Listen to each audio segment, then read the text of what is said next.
और अब रुक करेंगे उत्तराखंड की तमाम बड़ी खबरों की। और देहरादून से बड़ी खबर आपको बता दें, धामी मंत्रिमंडल रामलला के दर्शन करेगा। 2 फरवरी को अयोध्या जाएंगे धामी सरकार के मंत्री और सीएम के नेतृत्व में अयोध्या जाएगा मंत्रिमंडल। प्रभु श्री राम के दर्शन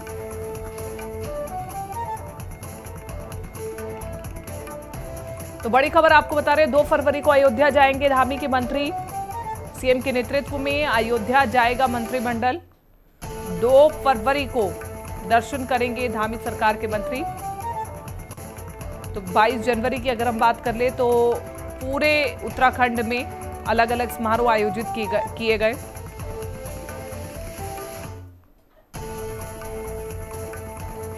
देहरादून से ज्यादा जानकारी के साथ अशोक संवाददाता हमारे साथ लाइव बने हुए हैं। अशोक, तकरीबन 2 फरवरी को धामी सरकार का मंत्रिमंडल चर्चा करने वाला है और रामलला के दर्शन भी करने वाला है, और इस पूरे कार्यक्रम को लेकर के क्या जानकारी है आपके पास?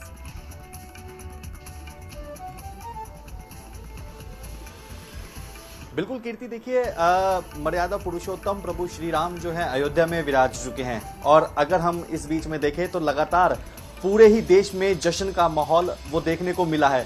राजधानी देहरादून की ही यहाँ पर मैं बात करूँ तो कल जब प्राण प्रतिष्ठा का दिन था तो मैं आपको यहाँ पर बताऊं कि देखकर ये नहीं लग रहा था कि मुझे कि मैं यहाँ पर देहरादून में मौजूद हूँ। एक अयोध्या का जैसा पूरी तरीके से माहौल यहाँ पर था। शोभा यात्राएं हमने इस बीच निकलती हुई देखी। सुंदरकांड का पाठ जो है मंदिरों में उसका आयोजन किया गया था। इसके अलावा जगह जगह पर मुख्य चौराहों पर एलईडी लगाई गई, जो प्राण प्रतिष्ठा का लाइव प्रसारण है वो देखने को मिला। इसके अलावा भजन कीर्तन वो भी लगातार हमको देखने को मिले। अब इस भारतीय जनता पार्टी की ओर से 25 जनवरी से एक महत्वपूर्ण दर्शन अभियान जो है वो चलाया जा रहा है, और 25 जनवरी से लेकर 25 मार्च तक ये दर्शन अभियान चलाया जाएगा।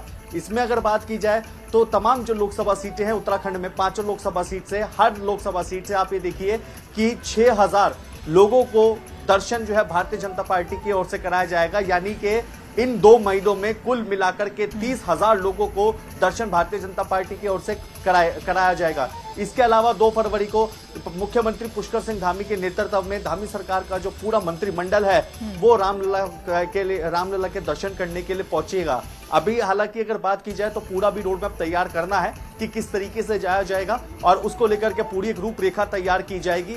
लेकिन अगर जिस तरीके से मैं यहाँ पर कल के माहौल की एक बार फिर से जरूर बात करूंगा, क्योंकि लगातार हमने कल देखा पूरा का पूरा एक भव्य और दिव्य जो नजारा वो हम सबको देखने को मिला। और एक और चीज आपने भी देखी होगी कि अब से करीब 2 हफ्ते से पहले आप जो भी सोशल मीडिया देख लीजिए, चाहे वो व्हाट्सएप हो, इसके अलावा टेलीग्राम हो, इंस्टाग्राम हो, फेसबुक हो, हर जगह पर जो है प्रभु श्री राम की दर्शन की जो है स्टेटस वो अपलोड किए गए, रील्स किए गई। और इसके अलावा आज भी देखिए आप जगह जगह पर प्रभु श्री राम के दर्शन की जो वीडियो है वो लगातार देखने को मिल रही है। यानी कि पूरा देश इस समय राममय है। राजधानी देहरादून भी हो, चाहे इसके अलावा पूरे उत्तराखंड की बात करें तो इस समय राममय में पूरी तरीके से राम की जो भक्ति में डूबा हुआ है। बिल्कुल आपने सही कहा। कल उत्तराखंड की भी तमाम तस्वीरें हमने देखी थी, किस प्रकार से पूरे उत्तराखंड को अयोध्या में तब्दील कर दिया गया था। ये कहा जा रहा था कि केवल एक अयोध्या नहीं है बल्कि देश भर में कई अयोध्या नगरी बन चुकी है। ऐसे में आप बहुत महत्वपूर्ण जानकारी दे रहे हैं कि पूरे 1 महीने में 30,000 से ज्यादा लोगों को दर्शन कराए जाएंगे। इसमें अशोक एक महत्वपूर्ण जानकारी हम ये लेना चाह रहे हैं कि जो 30,000 नंबर आप कोट कर रहे हैं, इसमें क्या सिर्फ भारतीय जनता पार्टी के कार्यकर्ता होंगे या फिर आम नागरिक भी शामिल होंगे? जी नहीं, देखिए जैसे कि मैंने पहले भी बताया कि उत्तराखंड में 5 लोकसभा सीटें हैं, और भारतीय जनता पार्टी अब से दर्शन अभियान शुरू करने जा रही है, जो कि 25 जनवरी से लेकर 25 मार्च तक चलाया जाएगा। और हर लोकसभा सीट से 6000 लोगों को दर्शन कराएगी भारतीय जनता पार्टी। इसमें जो लोकसभा सीटों पर जो प्रभारी, सह प्रभारी और जो संयोजक बनाए गए हैं वो भी इसमें मौजूद रहेंगे, और एक पूरी रूपरेखा तैयार की जाएगी कि किस तरीके से उनको दर्शन कराया जाए। तो आप ये समझ लीजिए जैसे 5 लोकसभा सीटें हैं और हर लोकसभा सीट से 6000 लोगों को दर्शन अगर कराए जाते हैं तो 5 लोकसभा सीट के हिसाब से 30,000 लोग हो जाते हैं। इसलिए 2 महीने का समय रखा है, क्योंकि 2 महीने का करीब इसमें समय लगता है, तो लगभग जो समय है वो लग जाएगा। तो उस लिहाज से देखा जाए तो कुल मिलाकर के 30,000 की जो संख्या है वो बैठती है। लेकिन अब देखना यह है कि किस तरीके से इसकी पूरी रूपरेखा तैयार की जाएगी, कैसे उनको वहां पर लेके जाया जाएगा। क्योंकि देखिए अभी तक वहां पर अगर बात की जाए तो अयोध्या पहुंचने का जो श्रद्धालु जो सिलसिला है वो अभी भी लगातार बढ़ता जा रहा है और अब देखना है कि आगे किस तरीके से बीजेपी जो है इसको आगे कामयाब कर पाती है उस पूरे दर्शन अभियान को। ठीक है अशोक, बहुत बहुत शुक्रिया तमाम इस जानकारी के लिए और बातचीत के लिए। और इसी के साथ साथ आगे बढ़ रहे अगली महत्वपूर्ण खबर आपको बता दें, मुख्यमंत्री पुष्कर सिंह धामी ने नेताजी सुभाष चंद्र बोस की जयंती पर मुख्यमंत्री आवास में उनके चित्र पर श्रद्धा सुमन अर्पित कर श्रद्धांजलि दी। और इस मौके पर मुख्यमंत्री ने कहा कि आजाद हिंद फौज के नेतृत्व करता भारतीय स्वतंत्रता संग्राम के महानायक नेताजी सुभाष चंद्र बोस ने राष्ट्र की स्वाधीनता के लिए अपना जीवन समर्पित कर दिया।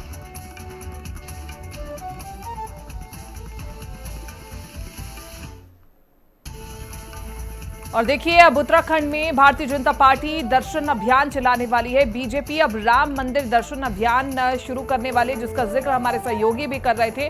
हर लोकसभा से 6000 भक्तों को दर्शन कराए जाएंगे। 25 जनवरी से 25 मार्च तक ये महाअभियान चलने वाला है।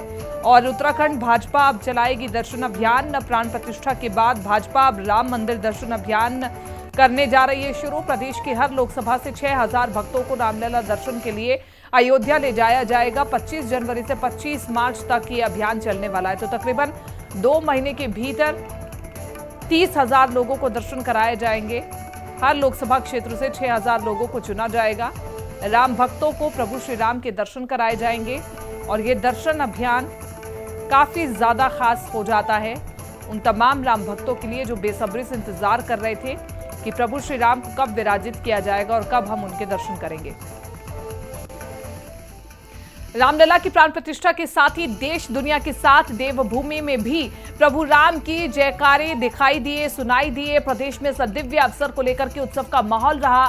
सीएम पुष्कर सिंह धामी भी विभिन्न कार्यक्रमों में शामिल हुए और प्राण प्रतिष्ठा के उल्लास को सबसे साझा किया।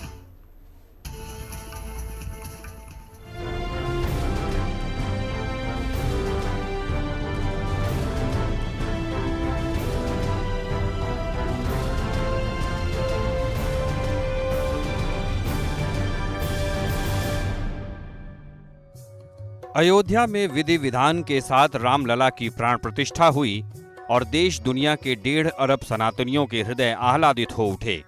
देवभूमि उत्तराखंडवासी भी उल्लास के साथ इस दुर्लभ क्षण के साक्षी बने। वहीं सीएम पुष्कर सिंह धामी ने पूजा और विभिन्न अनुष्ठानों में शामिल होकर इस दिव्य उल्लास को सबके साथ साझा किया। मुख्यमंत्री ने सीएम आवास के देवालय में श्री रामचरितमानस की चौपाइयों का पाठ किया। मुख्यमंत्री ने आवास परिसर में स्थित गौशाला पहुंचकर गौसेवा भी की। इसके बाद मुख्यमंत्री पुष्कर सिंह धामी देहरादून के टपकेश्वर मंदिर में सपरिवार पहुंचे, जहां उन्होंने हवन और पूजा अर्चना कर प्रदेश की खुशहाली की कामना की। मुख्यमंत्री ने टपकेश्वर मंदिर परिसर में ही वर्चुअली अयोध्यापुरी में रामलला प्राण प्रतिष्ठा महोत्सव को देखा। इस अवसर पर मुख्यमंत्री धामी ने कहा कि आज हम सब रामलला की प्राण प्रतिष्ठा के साक्षी बने हैं। ये हर्ष उल्लास और देश को गौरवान्वित करने वाला क्षण है। मुख्यमंत्री ने कहा कि संतों की तपस्या, कारसेवकों के बलिदान, करोड़ों सनातनियों की प्रतीक्षा और प्रधानमंत्री नरेंद्र मोदी की प्रबल इच्छा शक्ति के कारण आज अयोध्या में रामलला अपने भव्य और दिव्य मंदिर में विराजमान हो गए हैं। जीवन की सबसे बड़ी दिवाली है।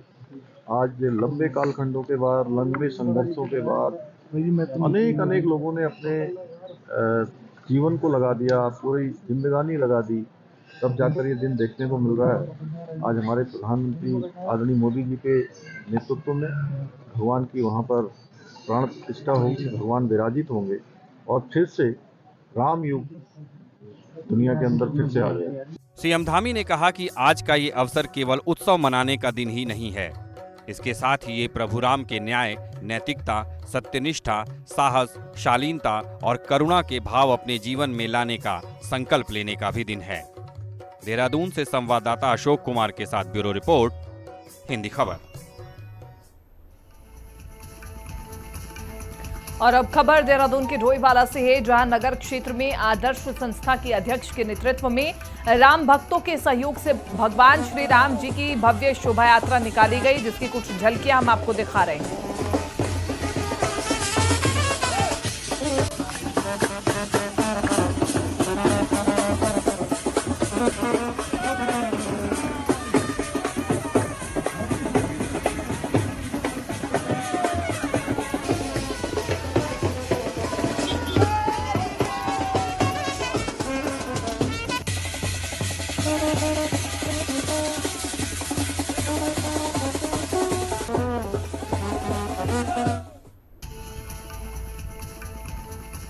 राम मंदिर उद्घाटन के बाद पूरे देश में खुशी की लहर देखने को मिल रही है। धर्म नगरी हरिद्वार भी इसे अछूती नहीं रही। हर की पौड़ी ब्रह्मकुंड पर 51,000 दीप प्रज्वलित कर राम के आगमन की खुशी मनाई गई। कार्यक्रम में उत्तराखंड के मुख्यमंत्री पुष्कर सिंह धामी भी शामिल हुए, तो वहीं हरिद्वार के हर मठ मंदिरों सहित घर घर में दीपावली मनाई गई। श्री अवधूत मंडल आश्रम में हरिद्वार लोकसभा प्रत्याशी भावना पांडे ने राम भक्तों के साथ मिलकर 10,000 दीप जलाकर राम के आगमन पर खुशी मनाई।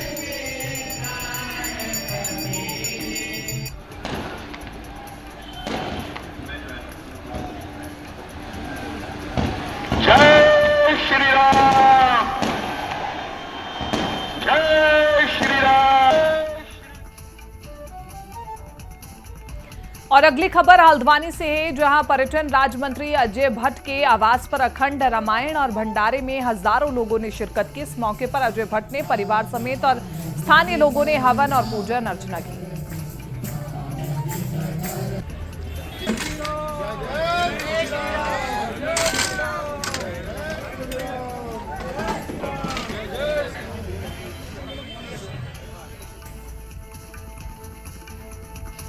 इधर अयोध्या में प्राण प्रतिष्ठा के साथ पूरे देश में दिवाली भी मनाई गई। मंदिरों में लोगों ने दीपोत्सव मनाया और इसी क्रम में हरिद्वार देहात में लोगों ने दीपोत्सव के साथ ही ढोल नगाड़ों और बैंड बाजों की धुन में मस्त होकर के थिरकते हुए नजर आए। इसी मौके पर हिंदी खबर ने ग्राउंड जीरो पर जायजा लिया और रामलला की प्राण प्रतिष्ठा से खुश लोगों से बातचीत भी की है। सुनवाते हैं आपको। अयोध्या में प्राण प्रतिष्ठा हो चुकी है। आज पूरा देश राम में हो गया है, यानी हर तरफ उल्लास है। राम के गीत बज रहे हैं, मंदिर सज रहे हैं, गली सज रही, गांव सज रहा है। आप देख सकते हैं हरिद्वार देहात क्षेत्र में लक्सर एक छोटे से मंदिर पर यह माहौल है। हर कोई दीपोत्सव में मशगूल है। देखिए आप किस तरह घुटने टेक करके लोग दिए जला रहे हैं, यानी कि ये कहीं ना कहीं अटूट आस्था है। और आपने सुना भी होगा, मन में आस्था मन दरवाजे में रास्ता, यानी ठंड का असर भी कोई नहीं है। आस्था के सामने सब खेल है। यहाँ कुछ लोग इनसे बात करेंगे। राम भक्त मैडम, आपका नाम क्या है? अच्छा, क्या कहेंगे आज? आपने तो अपने चेहरे पर भी भगवान राम का नाम लिखा है। जी जी जी, क्या कहेंगे आज? ये हमारे लिए बड़ी सौभाग्य की बात है कि हमें आज ये मौका मिला। 500 वर्षों बाद भगवान रामलला की प्रतिष्ठा, प्राण प्रतिष्ठा मन हुई के है। जो लड्डू फूट रहे थे आज जी जी जी, खिल गए। ये पूरे देश के लिए बड़ी खुशी की बात है। पूरे देश के लिए पूरी खुशी की बात है। 500 वर्ष का संघर्ष है, बलिदान है, ये कह रही है। और भी यहाँ कई से लोग इनसे बात करेंगे। पंडित जी, आप बताइए, मंदिर में पहला माहौल और आज का माहौल कैसा है? देखो, ऐसा हमने आज तक कभी नहीं देखा। मैं भी 40 साल का हो गया हूँ। भगवान रामलला जी जो आज अयोध्या में विराजमान हुए, इतनी बड़ी दिवाली मैंने आज तक अपने जीवन में नहीं। 40 साल के हो गए पंडित जी। ऐसी दिवाली जो आज है कभी नहीं देखी। यानी उल्लास जो है वो कहीं ना कहीं फूट फूट कर लोगों के सामने आ रहा है। इधर आइए, राहुल अग्रवाल समाज सेवी भी हैं और क्षेत्र में लंबे समय से काम करे। आज के माहौल को देखकर क्या कहेंगे? आज बहुत ही ऐतिहासिक दिवस है और सनातन संस्कृति के लिए बहुत गौरव का क्षण है कि आज 500 वर्षों की जो आध्यात्मिक गुलामी थी, ये दूर हुई है और प्रभु श्री राम अपनी जन्मस्थली पर विराजित हुए हैं। तो हम सभी नगरवासी भी मिलकर दीपोत्सव का त्योहार मना रहे हैं। भारत ही नहीं, पूरे विश्व में बहुत हर्षोल्लास का दिवस है। और आप मीडिया के बंधुओं ने भी जो इतना अच्छे से इसे प्रचारित किया, और जरूरी भी था कि हम इस ऐतिहासिक दिवस को अच्छे से मना सके। 500 वर्षों की आध्यात्मिक गुलामी खत्म हो गई। राहुल कह रहे हैं, इसका मतलब यह है कि गांव-गांव, गली-गली में जो लोग हैं, उनके दिल में जो राम की आस्था है वो फूट कर बाहर आ गई, सड़कों पर आ गई। मंदिर के जितने भी आंगन मंदिर के सब में दीपक, यानी दीपोत्सव, एक मेले की तरह माहौल है। हो सकता है कि ये माहौल देर रात तक चलता रहे, कल तक चलता रहे, क्योंकि लोग चाहते भी हैं कि एक बार फिर त्रेता युग की तरह राम राज आ जाए। और भी कई लोग हैं। आज तक तो दिवाली नकली मनाई जाती है, आज दिवाली असली में। जय श्री राम। असली दिवाली मनाई, जय श्री राम। आप देखिए कैमरे में, जैसे देखिए ये देखिए आप दीपोत्सव किस तरह से लोग जो हैं अभी दीपक जला रहे हैं। और ये एक छोटे मंदिर की मैं आपको तस्वीर दिखा रहा हूँ, जबकि पूरे क्षेत्र में, अकेले लक्सर क्षेत्र में 1000 स्थानों पर इस तरह के दीपक जलाए जा रहे हैं। मंदिरों में, लोगों के आंगन में, छत पर राम के झंडे हैं चारों तरफ, यानी श्री राम के नाम के जो गीत बज रहे हैं वो कहीं ना कहीं पूरे के पूरे माहौल को एक तरह से राम में माहौल बना रहे हैं। देख सकते हैं नारे। तो मैं कहूंगा कि लोग चाहते हैं कि माहौल बना रहे, हमेशा राम राज एक बार फिर आ जाए। ये लोगों के मन की सोच है। जसवीर सिंह, हिंदी खबर लक्सर। चलिए आगे बढ़ रहे हैं। उत्तराखंड में जल्द शुरू होगी हेली सेवा। हल्द्वानी चंपावत के बीच उड़ेगा हेलीकॉप्टर। हेली सेवा को लेकर के डीजीसीए से अनुमति भी मिल चुकी है। तो हल्द्वानी के लिए बड़ी खबर हम आपको बता रहे हैं, उत्तराखंड में जल्द शुरू होगी हेली सेवा और हल्द्वानी चंपावत के बीच उड़ेगा हेलीकॉप्टर। डीजीसीए से अनुमति इसके लिए मिल चुकी है हेली सेवा को लेकर के। तो ये बड़ी खबर आपको बता रहे हैं, बड़ी अपडेट। उत्तराखंड में जल्द शुरू होगी हेली सेवा, जिसमें जो व्यवस्थाएं हैं वो दुरुस्त हो जाएंगी, विकास को रफ्तार लग जाएगी, लोगों को आने जाने में कोई दिक्कत नहीं होगी। हालांकि ये हेली सेवा है तो इसमें निश्चित रूप से ज़्यादा लोग तो नहीं जा पाएंगे, लेकिन हेली सेवा को लेकर के डीजीसीए से अनुमति मिल चुकी है। पहले मॉक ड्रिल होगी, फिर इसको फाइनल अनुमति मिलेगी, ट्रैक इसका डिसाइड किया जाएगा, तमाम महत्वपूर्ण विषय रहेंगे, बिंदु रहेंगे और उसके बाद ही इसे धरातल पर उतारा जाएगा। इस प्रोजेक्ट को डीजीसीए से अनुमति मिल गई है और जल्द ही उत्तराखंड में हेली सेवा शुरू हो जाएगी। तो ये जो रूट बताया जा रहा है, हल्द्वानी और चंपावत के बीच का बताया जा रहा है। ये सफर करीब 20 से 30 मिनट में पूरा हो जाएगा और एक यात्री का किराया करीब 2,500 से 3,000 रुपए रहने वाला है। चंपावत से हल्द्वानी के बीच 7 सीटर हेलीकॉप्टर की सुविधा मिलने वाली है। ये सफर करीब 20 से 30 मिनट में पूरा हो जाएगा। एक यात्री का किराया करीब 2,500 से 3,000 रुपए रहेगा। और इस बीच एक बड़ी खबर आ रही है, देहरादून से बड़ी खबर। रेलवे ट्रैक के किनारे महिला से दुष्कर्म का प्रयास किया गया, नाकाम होने पर मोबाइल नकदी लेकर के आरोपी भाग गया। पुलिस ने 24 घंटे के भीतर आरोपी को गिरफ्तार भी कर लिया। फोन और 1,000 रुपए भी आरोपी से बरामद किए गए हैं। तो बड़ी खबर हम आपको बता रहे हैं, जहां पर एक रेलवे ट्रैक के पास महिला से दुष्कर्म का प्रयास किया गया और उसके बाद नाकाम रहने पर फोन और पैसे लेकर के फरार हो गया आरोपी। फिलहाल इस बुलेटिन में मेरे साथ इतना ही, दीजिए इजाजत, नमस्कार।